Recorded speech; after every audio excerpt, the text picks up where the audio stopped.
ফুল আমার সবসময় পছন্দ এবং ফুলের কালেকশন আমার বাগানে সবসময় বেশি থাকবে এবং পাশাপাশি কিছু সবজি করছি। সবজি করতেও আমার ভালো লাগে, কিন্তু ফুলটা আমাকে বেশি একটু টানে।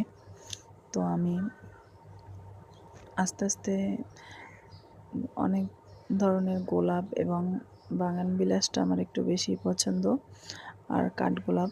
তো আমি আস্তে আস্তে করে আমার বাগানে সব কিছুর কালেকশন বাড়াচ্ছি আমার পছন্দ অনুযায়ী একটু একটু করে। তো শহরে থাকার বেশি অসুবিধা হলো মাটি এবং গোবর সার, এগুলো কালেকশন করা বেশি একটু জটিল, কারণ